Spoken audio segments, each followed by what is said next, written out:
to my channel. At ngayon itong si Gabriel nga ay nagpapakita ng kanyang sweetness sa kanyang family, kung kaya naman ay pinapatunayan niya hanggang sa ngayon na siya ay pabor talaga dito or magbabawi siya sa kabila ng 2 dekadang nakaraan ng pagiging malamig kina Hope at kay Elise. So ngayon ay nagluto ito si Gabriel ng pagkain para sa kanyang family, kasama si Nanay Lusing, para ipaghanda sina Hope at Elise sa pagkainan ng isang masarap na pagkain. So natuwa naman itong si Elise at si Hope nang kumain na kasabay itong si Gabriel at si Nanay Lusing, na kung saan si Gabriel pa ang nagluto ng kanilang pagkain. So itong si Gabriel at si Elise ay masaya ngayon na nagsasama kasi nagkabati na sila at pumunta nga sila ng nag-date pa sila. Ayan, nag-date itong si Gabriel at si Elise, na kung saan naman ay tiyempo na nandoon itong si Marisa sa restaurant na kung saan sila pumunta. So nakita sila ni Marisa at naiyak itong si Marisa dahil nga ay akala niya sa nakaraang ilang taon, akala niya nagluluksa itong si Gabriel dahil sa pagkawala nilang dalawa ni Jacob. Subalit sa nakita niya ngayon ay nagkamali siya dahil nakita niyang si Gabriel ay masaya na kasama itong si Elise. Subalit hindi niya alam na nagluksa naman talaga itong si Gabriel ng ilang taon at ngayon lamang nakapag-realize na ayusin ang kanyang family kasama si Elise at si Hope. At ngayon nga, dahil nga sa nakita sila ni Marisa ay nagkaroon na naman ng hinanakit itong si Marisa dito kina Gabriel at kay Elise.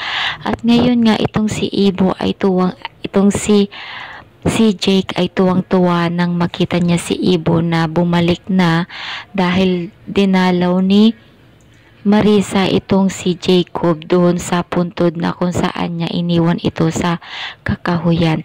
At ngayon itong si Marisa ay nagpakita ng kalungkutan at ng pag-iyak dito kay Jake, kung kaya naman itong si Jake ay sinabi dito kay Marisa na sa susunod na pupunta siya doon kay Jacob ay kasama dapat siya para sila ay magsama-samang tatlo. At niyakap na lang ni Marisa itong si Jake nang sabihin yun.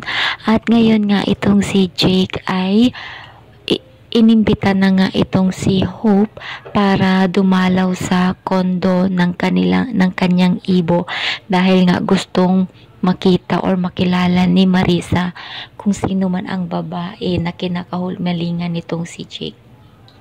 So ang ginawa ni Jake ay papakilala niya talaga itong si Hope at sinabihan niya ito na itong si Hope na iniimbitahan siya para ipakilala sa kanyang Ibo. At ngayon ay itong si Hope ay hindi naman tumanggi at natuwa pa nga dahil ipapakilala siya nito. So ganun yun ang mangyayari, ipapakilala ni Jake itong si Hope kay Marisa. At habang itong si Gabriel at si Elise ay masayang nagde-date na hindi nila alam na nakatingin sa kanila si Marisa. At ngayon itong si Nanay Lusing ay habang naglilinis sa bahay ay dumaan ang isang kotse na kung saan doon ay nakasakay itong si Marisa. So dinaanan ni Marisa ang bahay ni na Elise na kung saan ay natanaw niya doon sa isang bintana itong kanyang ina na si Nanay Lusing at nasabi ni Marisa sa kanyang isip habang nasa kotse siya ay makukuha na kita inay balang araw. So itong si Nanay Lusing ay parang kinutuban din at napatingin na lamang sa nakapark na kotse. Pero hindi niya naman talaga nakita si Marisa. At isang araw nga itong si Nanay Lusing ay nangulila kina Jacob at Marisa at gustong gusto na niyang makita kasi nangungulila na siya habang hawak niya ang litrato nitong si Marisa at si Jacob. Na itanong ni Nanay Lusing sa picture na miss na niya ang mag-inang sina Marisa at si Jacob, kailan daw niya makikita uli at dadating itong sina Marisa. So, labis ang pangungulila ni Nanay Lusing kahit nakasama niya na itong family ni Elise, si Hope at si Gabriel. Siyempre, iba pa rin ang kanyang tunay na anak na si Marisa at ang kanyang tunay na apo na si Jacob. So, ngayon ay ipapakilala na nga ni Jake, dinala ni Jake ang kanyang kaibigan na si Hope sa kanilang bahay at itong si Hope naman ay malugod na nakipag-shake hands dito kay Marisa at si Marisa syempre alam niya kung ano ang pangalan ng anak ni Elise ay Hope, kaya nagtaka ito at hindi pa rin siya nagpakita ng galit dito kay Hope kasi kakakilala niya pala. So thank you so much for listening to my story. Bye.